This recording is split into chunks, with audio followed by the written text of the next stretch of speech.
शिव ने बद्री का आश्रम का निर्माण किया। ये बद्रीनाथ जो है ना, ये भगवान शिव का द्वारा निर्माण किया हुआ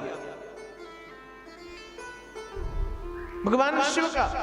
और सुंदर गृह प्रवेश हुआ। तो गृह प्रवेश में बद्रीनाथ में जब गृह प्रवेश हुआ तो पार्वती मैया ने लक्ष्मी मैया को बुलाया और लक्ष्मी मैया को बुला करके घर दिखाने लगे। देखो ये हमारा डाइनिंग रूम, ये किचन रूम, और जानते हो तुम्हारे समुद्र में तो खाली कीचड़ ही कीचड़, हमारा देखो कितना सुंदर, एसी की जरूरत नहीं, पंखे की जरूरत नहीं, कूलर की, मौसम कितना ठंडा है। लक्ष्मी मैया ने कहा ठंड में ये ठंडे पानी से ना, बोले अरे क्या पता, स्व प्रकृति उत्पन्न हमारे पिताजी ने गीजर लगा दिया है, हिमालय पुत्री है ना। और बद्रीनाथ गए हो तो देखो वहां तप्तकुंड है, जब चाहो तब गर्म पानी में नहाओ। लक्ष्मी को तो लगा भैया हमारे वैकुंठ से सुंदर तो यही, और बद्रीनाथ को वैकुंठ कहा गया है। कभी बद्रीनाथ जाओ, मैं दुनिया भर की जगह घूम आया,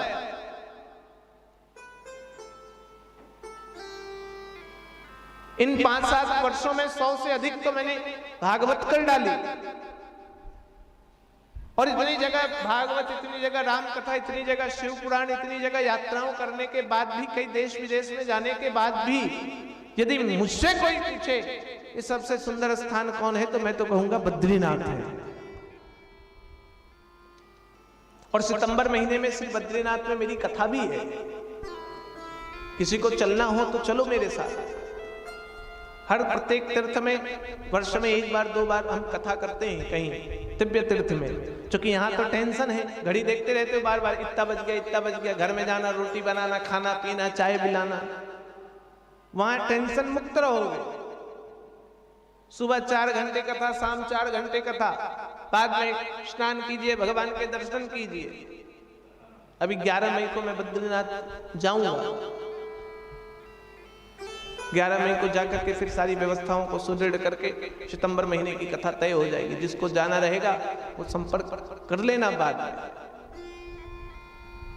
अपनी वहां रहने आदि की व्यवस्था रहेगी, 2-3 व्यवस्था रहेगी, जो जैसा सक्षम है वैसी राशि जमा करके वहां 7 दिन रहने खाने की व्यवस्था की जा सकती है। तो बद्रीनाथ का निर्माण कराया। माता लक्ष्मी ने जिद पकड़ लिया भगवान नारायण से कि प्रभु मुझे तो ये चाहिए, तो चाहिए तो चाहिए। अभी कहा था ना, स्त्री का जिद बड़ा जबरदस्त होता है। भगवान नारायण कहने लगे, दूसरे के घर भी मांगने लग गई लक्ष्मी तुम। लक्ष्मी ने कहा देखो अब मैं चल लूंगी तो यही घर लूंगी, यही रहूंगी। जानते हो क्या हुआ? तत्व कुंड के नीचे भगवान नारायण, एक बड़ी सी नारायण शिला है, कभी बद्रीनाथ जाओ, जो पुल पार करते उसके नीचे एक शिला, उसे नारायण शिला कहा जाता है। उस शिला में भगवान नारायण बालक बन करके बैठ गए, रोने लग गए। संध्या का समय था। यद्यपि बड़ी कथा है, शिव पुराण में आती है, वहां मैं नहीं पहुंच पाऊंगा, वो नहीं कहे, इसलिए आ गया मन में तो कह दे रहा हूं। भगवान नारायण रुदन करने लग गए। जब रुदन करने लग गए भगवान नारायण, माता पार्वती ने गेट खोला और गेट खोल करके कहने लग गई, देखो प्रभु मेरे गर्भ से तो कोई पुत्र का जन्म नहीं हुआ, क्योंकि पार्वती को श्राप लगेगा। कल की कथा जब सुनोगे, ये बालक कितना सुंदर है, मैं इसे ले लूं।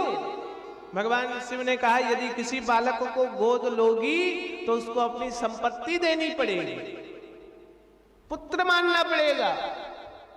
क्योंकि भगवान शिव तो जानते थे लीला क्या हो रही है। पार्वती ने कहा कोई बात नहीं, मैं इसकी मां बनूंगी, मेरी संपत्ति पुत्र को जाएगी, कोई दिक्कत नहीं है।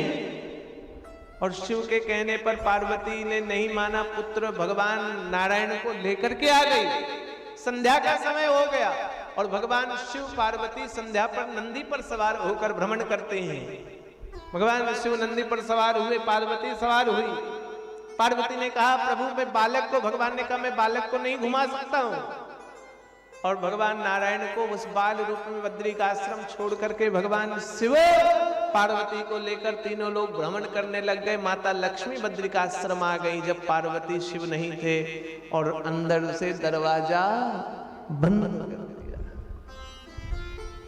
बाद में पार्वती जब आई, देखा दरवाजा बंद, कहने लगे प्रभु, भगवान ने कहा मैंने पहले ही कहा था ना संपत्ति देनी पड़ेगी, तुम्हारे योग में नहीं है, शिव के योग में तो शमशान ही लिखा हुआ है। और तब जाकर के माता पार्वती ने वहां लक्ष्मी को श्राप दिया है, लक्ष्मी तुम कभी इस घर के गर्भगृह पर निवास नहीं करोगी, और बद्रीनाथ में जाओ तो देखना नारायण के साथ माता लक्ष्मी निवास वहां नहीं करती, लक्ष्मी दरवाजे